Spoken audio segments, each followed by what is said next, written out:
We're all dancing. Hello, my beautiful viewers. How are you feeling? We are so excited to be in your house, to be in front of your eyes, and to be in front of your heart. And I know that you will open your eyes and hearts and ears to our amazing show today. It's a special show. We've got an amazing author that is going to give you so much golden nuggets and so many goosebumps moments. Sydney Francis, and she's all the way from Sedona, Arizona. I love Sedona. I was there in April last year. And then I've got three beautiful co-hosts. And if I quickly can say, Rosebud is Christa Rose. Life Force is beautiful Laura. And I want to say Buttercup because she gave me the name just in our previous show, but she's even more than that. Beautiful Natalie is our guest co-host today. And we already have some of the Diamond Beauties that's commenting, and beautiful girls say, Sydney, she cannot wait for your story today. And welcome to all the Diamond panelists. Thank you, girl. Thank you. So, what if I tell you, my husband always told me, Sanet, I think you are now my translation from Afrikaans first. Ek dink jy's gepla met die maan. So translating it to English, my husband thought I was the moon have possessed me. So that's in all my years, he said, Sanet, jy's gepla met die maan. You are, the moon have possessed you. I love the moon. I love the full moon. I love to put my perfumes and my creams in the window shower when it's full moon. And then the next morning when I spray myself or put cream on, I feel so beautiful. I feel sexy. And reading through beautiful Sydney's book, I can understand. So before we introduce the panel, I would love Sydney to please introduce yourself and tell us, why did you want to write this amazing book of yours? Thank you, Sanet. Okay, I'm Sydney Francis. I am a healer and a reverend and an artist, writer here in Sedona. And I've been doing this moon work for about 25 years or more. I don't know. And I really wanted to write down the process and kind of the ritual process of attuning to the moon at the 4 phases. Yes. And I guess, you know, there's a personal, like, sharing my story and part of it too, like having the challenge of writing a book and sharing your story. And I guess is part of it as well. Wow, beautiful. I cannot wait for the rest of the co-hosts to ask you a question. We have beautiful Christiana that says, what a gorgeous panel. Ooh, ladies, we are so gorgeous. So are you, my beautiful Christiana. So my beautiful Christa Rose, please introduce yourself and then ask your first question, my beautiful one. Okay, so my name is Christa Rose. I'm all the way from Ontario, Canada, and I'm an Amazon #1 bestseller of the book called Skip the Pain, Experience a Pleasure. And this is my tagline, and we have to do it all the time. Cut the crap that's holding you back so you can live the life you love. So I am also an international speaker. I'm a TV co-host. I'm a nutritionist, an energy healer, and energy worker. And I really focus on how I can serve people the best as an earth angel. Nice. Nice. Yes. Your question, my darling? Perfect. So my first question, I'm going to start with a quote that really resonated with me. Grief can be the garden of compassion if you keep your heart open through everything.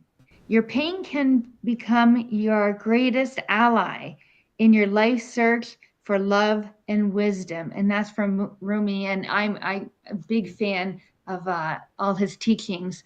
So I know for me, different kind of loss. There's loss, a loss of identity. So where did you find that this quote fit, or why did you put this quote in the particular spot that you did? Okay. Well, thank you. I appreciate this question. My dad died when I was 10.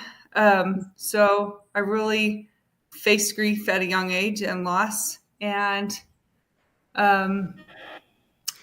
I really felt my life was really tragic. Like, I had a pretty hard time. I wasn't allowed to grieve for my dad's death, and I had a pretty hard time as a child. I'm pretty sure my mom's a narcissist, has a narcissistic personality disorder, and I really suffered in my youthful life, and but then I had, a series of turning points and, I guess, divine interventions and angelic moments that really helped me to start to shift and grow. And I have found that, I mean, it's weird to say, but I'm really grateful. And I'm not grateful that my dad died when I'm 10, but I'm grateful for how it's shaped my life and the opportunities it's opened to me, and the growth that I've had because of having a loss at that age, and kind of and perhaps your book is about this too, Christa, like a lot of the challenges we have are the opportunities that we can turn them into our gold. This book is called Activating Lunar Alchemy, and it's really about transforming that pain into your somebody had mentioned the golden shadow, turning that into the gold. So Absolutely. So, yeah, that is fantastic because when I read it, it really resonated with me because sometimes our biggest pain or biggest hurdles are our biggest blessings. And that's kind of, a quote that has been used different times. And when reading your book, I really got that. So, not only for the viewers that you shared your personal story that touched my heart, you educated me and showed me how I can shift and heal. So, people, you have to go out and buy this book because it will change your life. Nice. Thank you. thank you. Do you want me to go, Miss Sanet? Yes, please, my beautiful one. Okay, very quickly, Laura Brennan Ballet, and I'm sharing on this amazing platform. I just hit not only Amazon 3-time best-selling author, I am now #1 international. So thank you, and that is to all of the amazing, beautiful support. Like all of us here, we are coaches. We are very much into what I have kind of coined empowering ourselves so we may empower one another. And I'm a specialist in thought energy. And this is really about energy. I have so many questions that I don't even know where to start. But something that resonated with me that you write, and for me, it's throughout your book. And I want to acknowledge, I am not sorry for your father's passing for that exact reason as you expressed, but I am sorry for what you went through, even though we know what a doorway.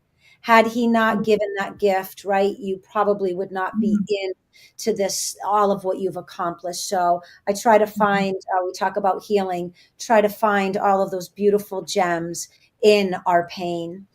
But there's something that you talk about, and I think it would be really helpful to offer your personal expertise in aligning with our natural rhythm.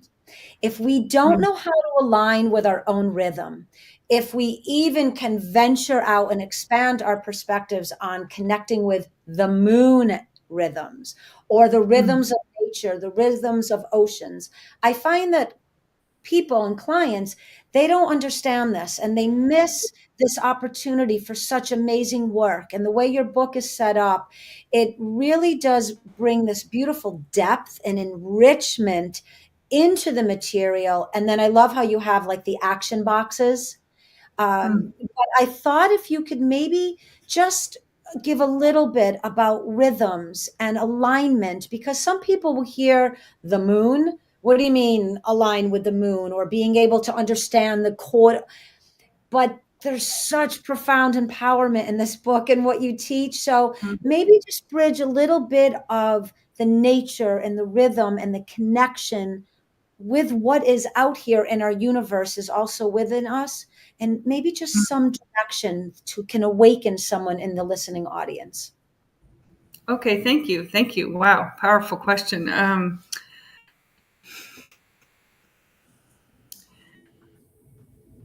I think I have so many thoughts about how to answer your question. Okay, one of my first thoughts is like the universe is made up of rhythm, right? I mean, we're a frequency, which is a rhythm. I took acoustics in college, which is the physics of sound, and everything. We're all made up of sound and light, and these are rhythms and waves, and like I feel comfortable saying, even though I don't know, everything has a rhythm, right? And like you said, we have a personal rhythm, how, whether we're night owls or morning people, or, we like to be up in the middle of the day, we have our biorhythm, our circadian rhythm. And then there's more subtle rhythms, perhaps you could say the moon is a more subtle rhythm, and but the season obvious rhythm, right? We have, summer and winter and spring and fall. That's a rhythm that we, experience throughout the year. And I'm hopefully I'm hitting the heart of your question, but it's with okay, I'll tell you from my personal experience. At first, with the moon, I was like using my mind. Like I was like, okay, it's the new moon. I'm going to do a new moon ritual. And then it's the first quarter. I'm going to do first quarter ritual, full moon, etc. And over the years, I mean, maybe because I did it, I started to realize that I already was in tune with that cycle. That I started to be aware. It helped me grow my awareness that, like, you probably experienced. So now I know I get the chills myself. You probably experienced in the full moon how you can't sleep at, you can't, it's hard to go to sleep, and they've done studies. It's not just the light, but you have more energy at the full moon, or police officers and bus drivers, and I work with a lot of school teachers. They can attest to the fact that the students are different in the full moon than in the new moon, and perhaps you're more tired. I definitely notice how much more sleep I want in the new moon, around the new moon, at the last part of the moon. I watch my cats, they go out, sneak out at night to hunt on the new moon, so like we're already really in tune. We're already attuned to the moon rhythms because it's so much a part of who we are, that it's really about opening our awareness of that we are already attuned to it. And so the moon rituals that I give are sort of artificial, if you will. Like they're just about like choosing to be in attunement to it. And then hopefully you have the experience where you realize, oh, I've been attuned to these. I'm attuned to the rhythms of the earth already. And that it's kind of about your awareness, self-awareness expanding to feel those rhythms. I love this. So yes, this is why I chose this as the first question, because the rhythm of how you write, the rhythm of how you connect it all, I think was so empowering. People who listen can understand that, and something you just said so profound, we already know, it's already in us. And the awareness to, wow, maybe I never thought of the moon. And like Sanet, you said, there's moments like we can catch it and bathe in it, right? In a window at night. But some of us, it's fleeting. We don't pay attention. So again, that empowering word, awareness, to empower what's already in us, I think is just amazing. And again, as Christa said, this book is such a unique book. It's almost a master class in this new perspective of how we can connect to something that is such a part of us. And it was really beautifully, I think, formatted. So thank you. Great answer. Thank you. Thank you. Miss Thank you. And my beautiful viewers, did you put your glasses on? So you will see we put glasses on. And Sydney, you don't have to put glasses on while you're speaking. It's just for you, us to show you how incredible goosebumps you gave us. So my beautiful Natalie, before I'm moving over to you, I just quickly want to read. Gail said, I love the moon, especially in the morning before the sun comes up. And then I believe we all have a personal frequency, like a fingerprint. Finding how to walk is a rhythm for me. Took trial and error practice, and there's a lot of sunglasses from Christiana. Laugh out loud, Sydney, or it can mean lots of love. I never know which one is it. So I will choose laugh out loud. Sydney, thank you. I'm feeling the rhythm playing together. Great symphony. I love it. So, my beautiful Natalie, please introduce yourself and ask your first question. Ooh, I'm so excited, Sydney. Wow. Those were great answers. I am Natalie Chilton. I was on this show just a couple of months ago and with my own book, and here I am today. What a great place to be seated, reading your material through the lens of curiosity. So I never want to be reading through the lens of criticism, like a critical eye. I That's not me. So this was really refreshing material. Nothing, something I wouldn't usually read. But who I am, I'm an author. I'm a therapist. I work with massage, so I work with my hands. I found some interesting information in there I'll pose later about the hand-brain connection. I'd never heard presented like that. So that's who I am. And I'm just jumping ahead to the question because I just want to ask. I've got like I've been taking notes. Thank you for allowing me my perspective here. Okay, so first of all, I love how you entitle your chapters "The Magic of." Fill in the blank. The magic of, and like just this last piece of answering Laura's question about, bringing that consciousness, bringing our conscious awareness to a thing. And so in this way, with the naming of your chapters, bringing magic and the curiosity into these areas. And the one that caught my attention the most is the one on desire. Oh. Yeah. Did you too?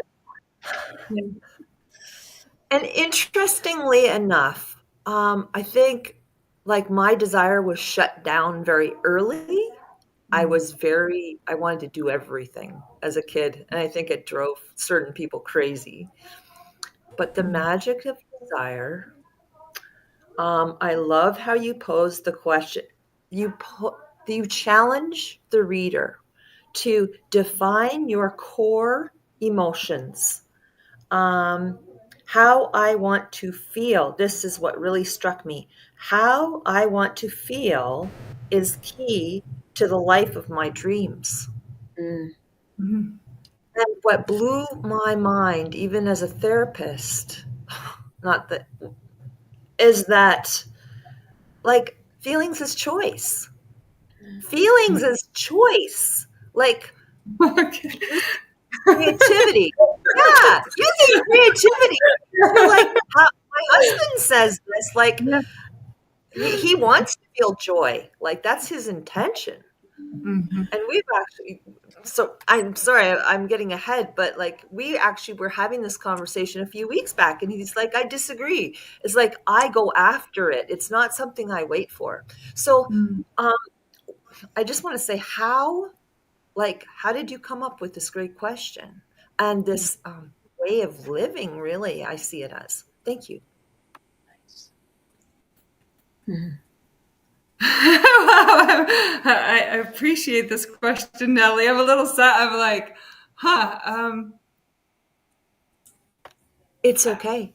I'm It's a not sure I know how I came up with the question, but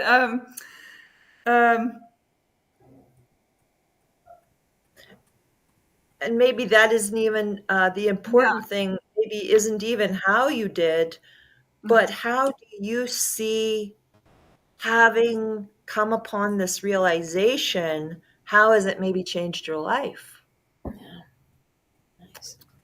it's well, okay. It's profoundly changed my life because, touching on my story, of that I touched on about pain and suffering, it really shifted me to start to realize that I could focus on not just what I wanted materialistically, but underlying. Okay, I don't know if you've ever received something you wanted and maybe you were super happy, or maybe you got something you wanted and you were kind of like, that's you weren't that excited about it. But like how you want to feel determines really kind of the whole game, right? If you're in gratitude, you feel fantastic. If you're in joy, you feel fantastic. If you have, faith or trust, you feel good. Like it kind of, your reality in some ways ultimately comes down to how you feel. You know what I mean? I mean, maybe, I don't know. That's how I'm thinking right now. And, 100%. Yeah. And I don't think I was aware that when I wrote that I don't think I had the awareness that I was kind of encouraging people to make the choice. Honestly, I don't know if I had that awareness. It's something more recently. I'm glad you brought this up, because really in the last few weeks, the last few months, I've been like, really hearing my guidance telling me, oh, you have a choice. You can get up and decide. Are you going to be joyful today? Or are you going to be sad? Are you going to be fearful today? Or are you going to be courageous? Are you going to be, you can choose to be in faith, or you can choose to be in anxiety. And so definitely, I would say more recently, like the last 6 months, I've really noticed that every morning I get up with a choice of what kind of attitude I want, how I'm going to choose to show up. And if I, not that we can't, I don't want to negate the emotions, because it's important that we have, I totally believe if you're feeling sad or fearful or anxious or any of those, to acknowledge it. I think that's really important. But then also acknowledge that you can learn from those and then have, any range of emotions, but often really ride. I mean, I don't know if I talked about this in the book, but you can ride the polarity of the emotion to the other emotion, right? You can alchemize fear into faith. You can alchemize, grief into joy. You can alchemize, I don't know, any of them, shame into pride, or shame into innocence. Like I say, I don't know if I put that in there, but that's something that I've worked on over the years. Yeah. Oh my goodness. I just want to say, like, wow. That's like a reel and a half. What you just said has to be extracted and put in a reel. But Activating Lunar Alchemy, this is the book by Sydney Francis. I would highly recommend it as a therapist. Like you just, harnessing the power of these powerful moon tides, moon wheels, to help us to change. So it's like going with flow, literally. Yeah. Like the moonbeam flow. I love this. You're activating my Yeah, my inner child with these wonderful analogies. And the other thing I have to say is I am a Christian. I'm not like, I'm a Christ follower, but you know what? God made everything, the tides, all these things. And that I would probably maybe not look at this material mistakenly. Just there's a superstitious nature actually in that realm of religion. And this is about sacred knowledge of the ages, universal wisdom. And this information can benefit everyone. And getting back to the rhythm of our heartbeat and the circadian. And I have more questions, but I'm going to let the other people go. Thank you, Sydney. Thank you so much, Natalie. Wow. Thank you, my beautiful Natalie. I will tell you what happened to me. And when I read that part as well, I thought, wow, a choice. But let me just read here. Beautiful Gail say, your thoughts, feelings create your reality. I love this. So Sydney, after a month of struggling with my computer due to the electric surge, I was not with a computer since yesterday. So today, when my computer arrives, I was dancing with my computer, and then reading your book.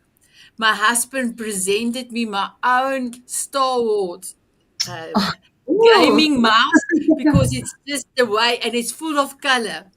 And I was still busy reading that part of choices, and I said to my husband, I kiss him. I even kissed my beautiful mouse, and he said he never saw something like that. And I said to him, I am so happy. I express. It's a choice.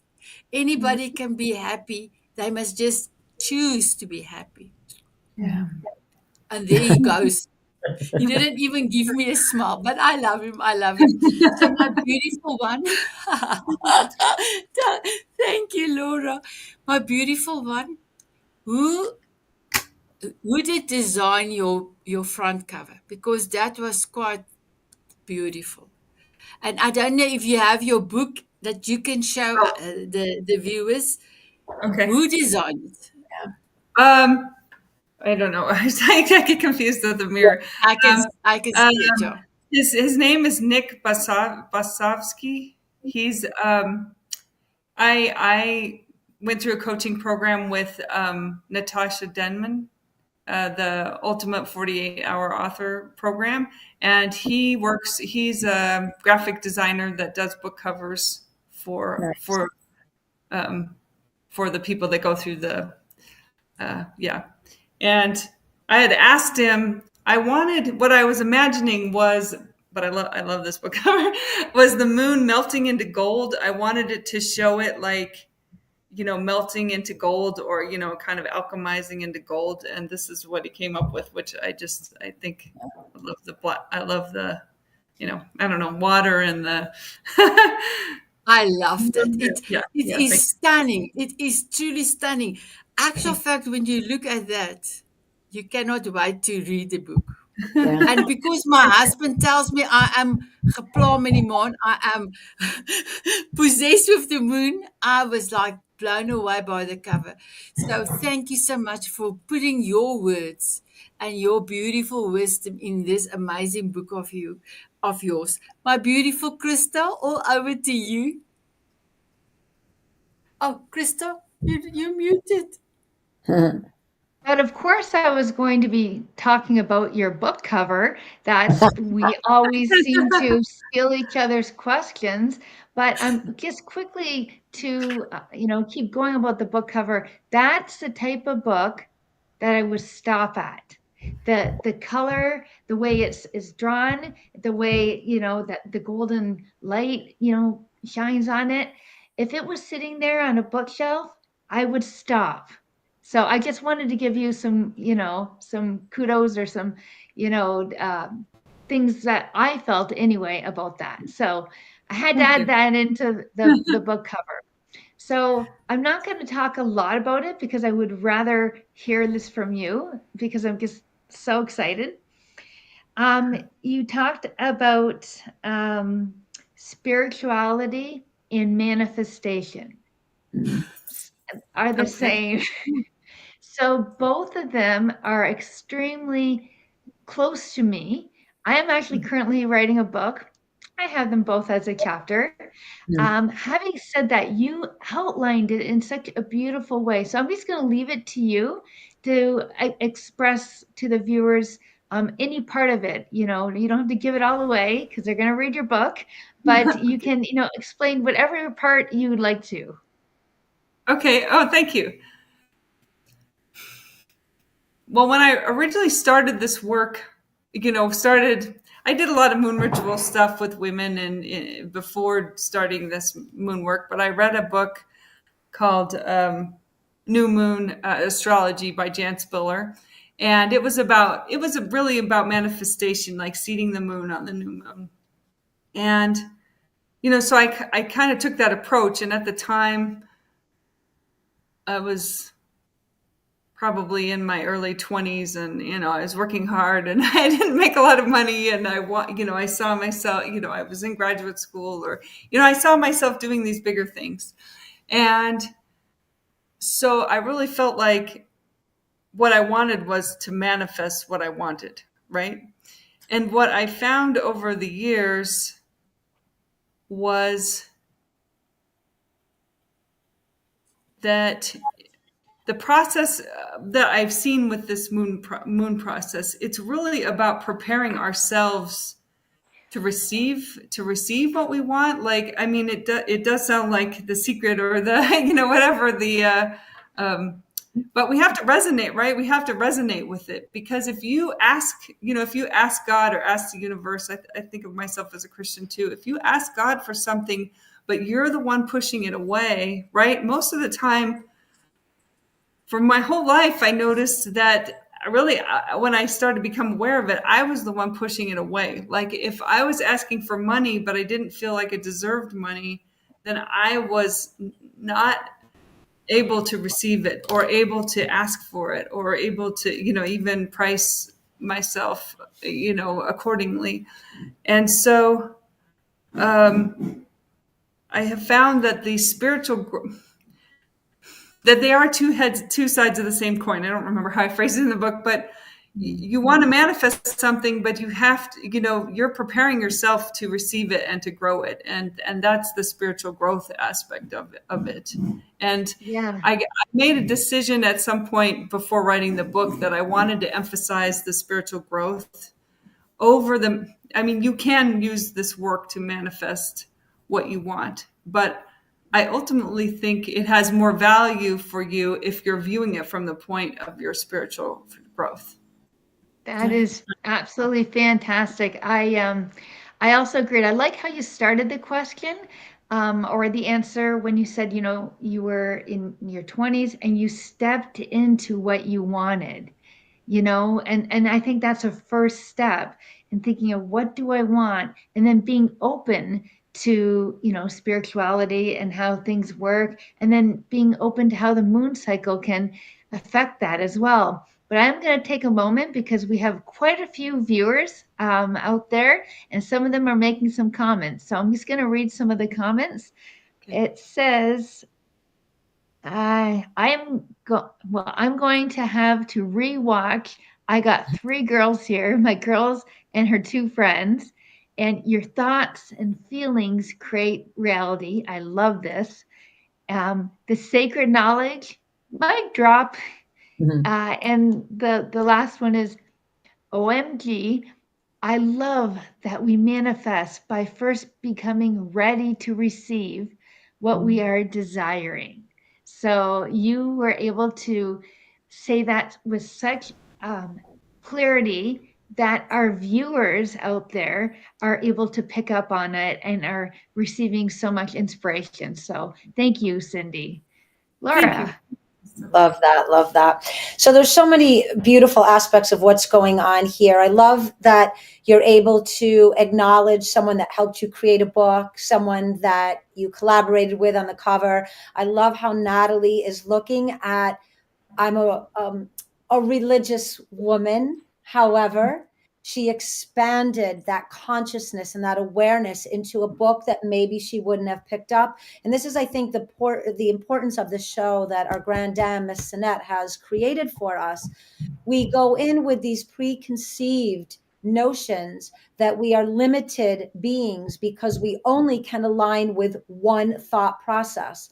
And when we start to expand and open up, as we all have said, if we truly believe in God, universal energies, everything is touched by that omnipresence. So therefore, let's open our hearts and our minds and our consciousness to all opportunities to look at something differently. It just might be what we need to really heal and transform certain things in our life. So I just wanted to acknowledge that with all the women and all the listeners out there.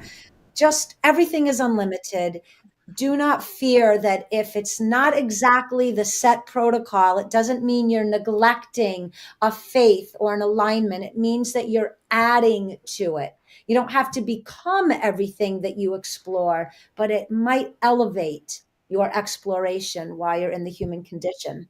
So my question is around, again, the way that you formatted this book, the knowledge and the depth, which makes sense now with your master's in theology and in healing arts. I love all that.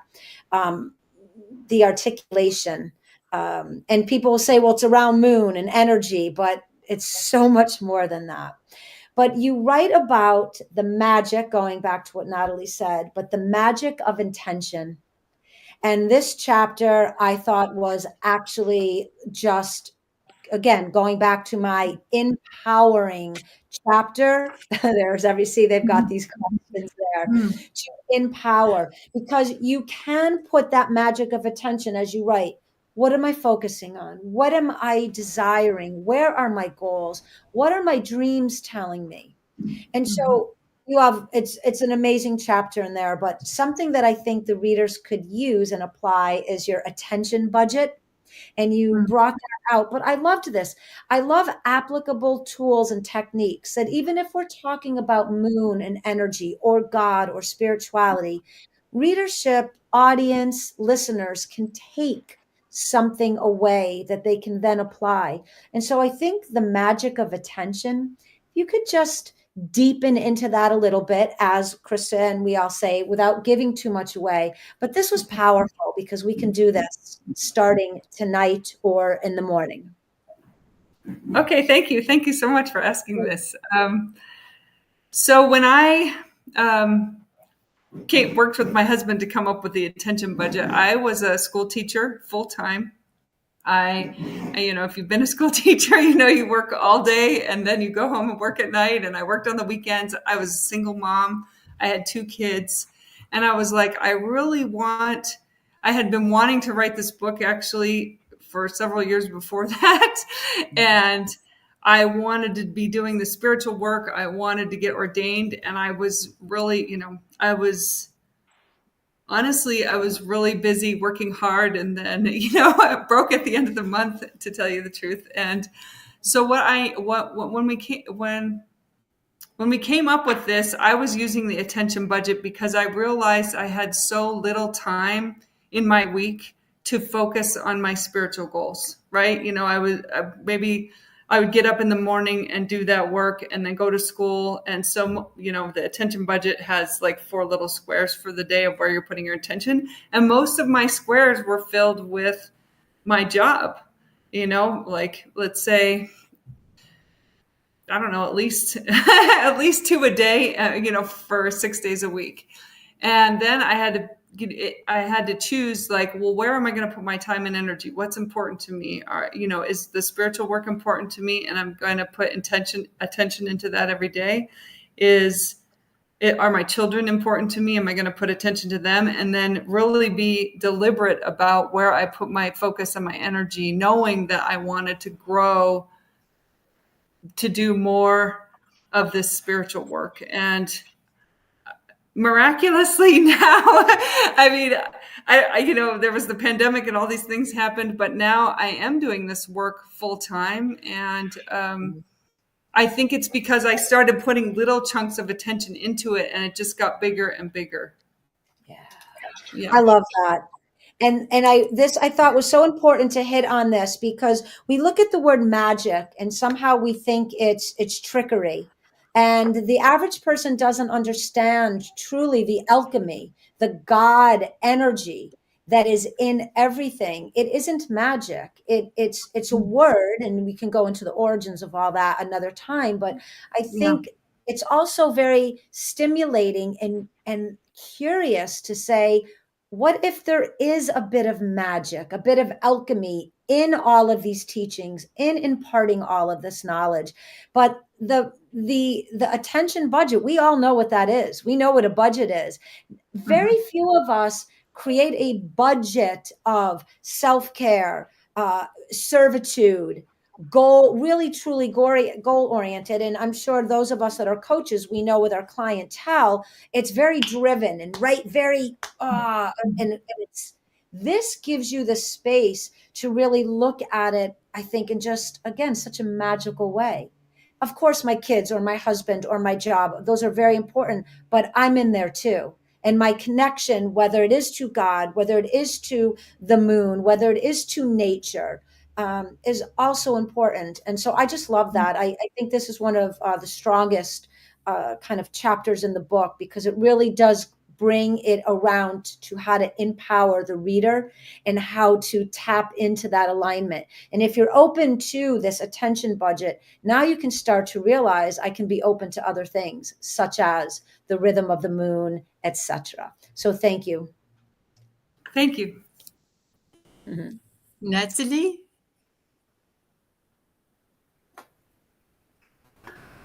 Sanet, do you want to ask a little question yourself?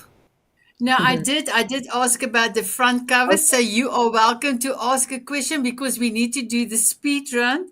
So I'm sure Laura is going to do it. So please ask your question. Thank you. Okay, so I'm just going to read a little tiny bit. This is page 104. It says, this really struck me. And I love, I'm going to just say the empowerment aspect, Laura, and also Christa, the fact we can choose our feelings, like make the intention to feel a certain way, to desire those feelings.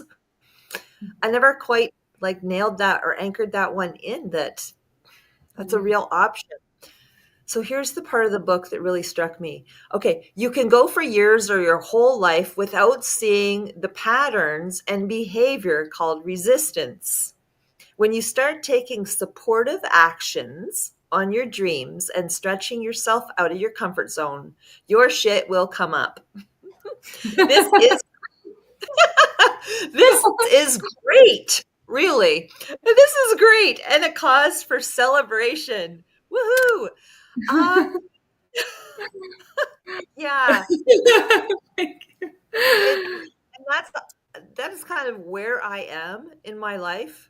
Nice. Like right up my dreams and also the other stuff. Yeah. So what do you have to say about that? I mean, you obviously experienced it. Yeah. So you wrote about it. Thank you. I actually. Oh yeah. Is it are you ready for me? I think you really touched in on one of the most. There's one of the important keys of this moon work. And this, if you don't want to align with the moon or any of that, you don't have to do that. But what I found is, if you have a dream and you start moving towards it, if you start taking little baby steps towards it, all of a sudden you will begin, if you're paying attention, you'll see that you're like, oh, the fear comes up, or, oh, I've never done that before, or, oh, I am too ashamed to put myself out there, or whatever. you've all written books and put yourself out there, and you've probably experienced that of wanting to grow to the next level and then having to work through all of the inner barriers, because they're generally internal, that we need to either let go or transform in order to growth, right?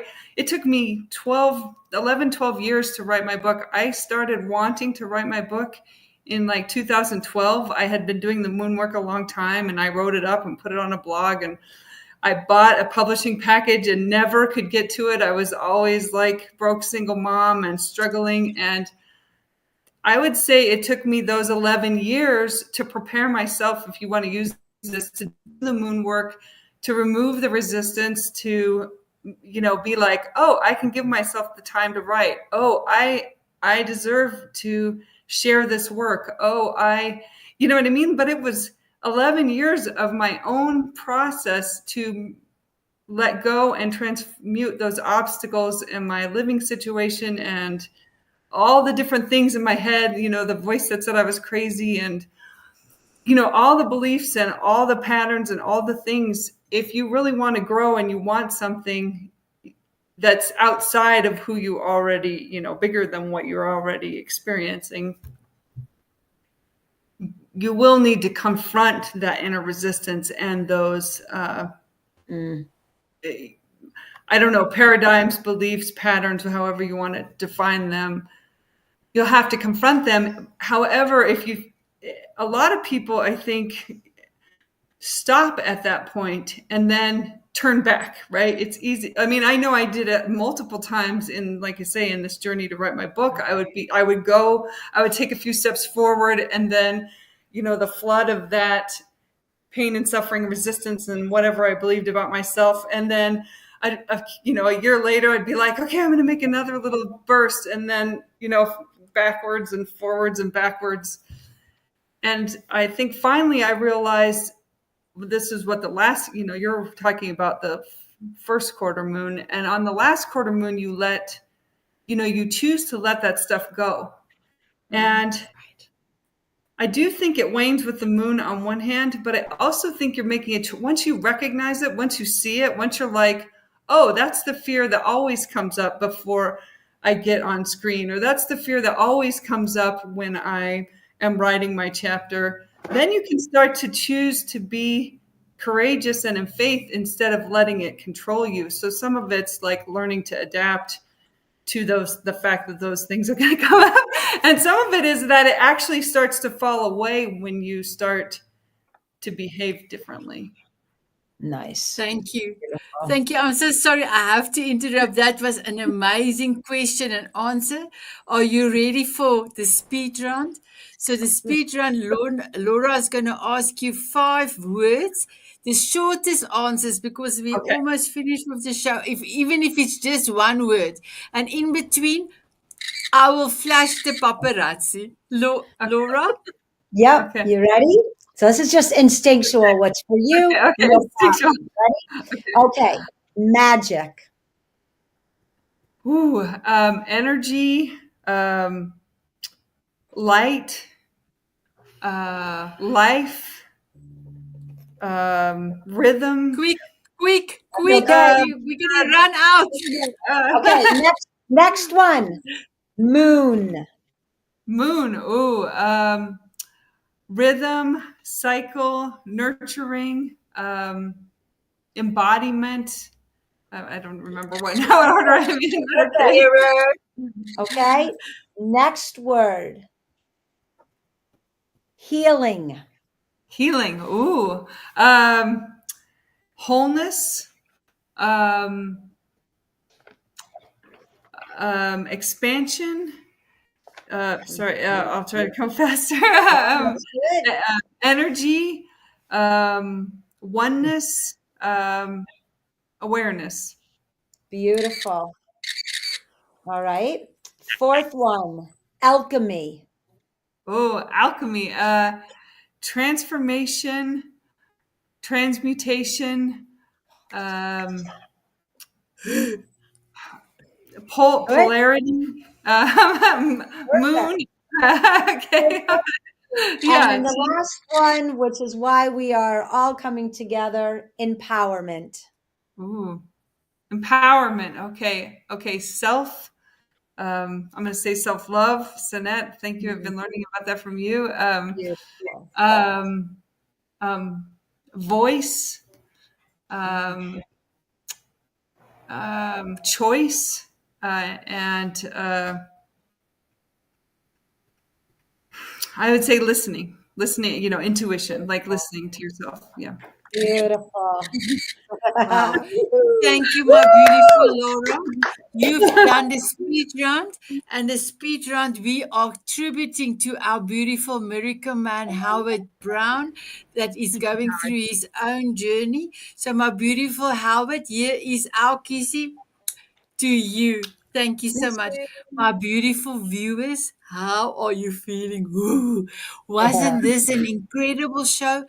Please look down below. Sydney's book details, a blur at the back of the book, is all in the show notes below.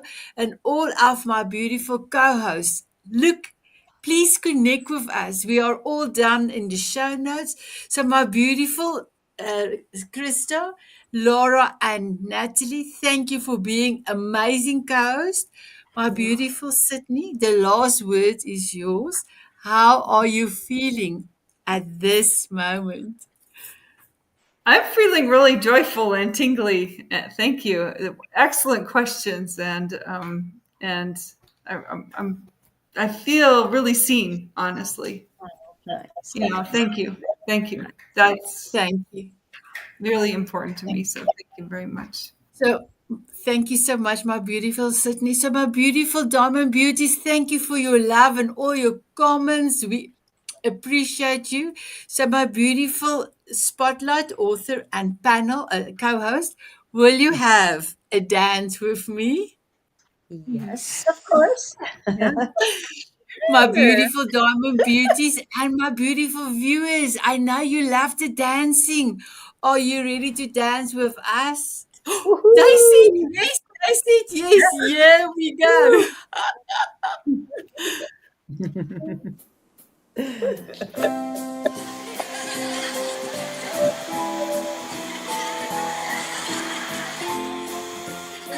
I love Sydney's blue glasses. Thank you. I love it. Beautiful. Great glasses, Sydney. Thank you. Dancing in the rain, sprinkle me with fairy dust so I can fly away. Smiling at a moonbeam or squinting in the sun, sprinkle me with fairy dust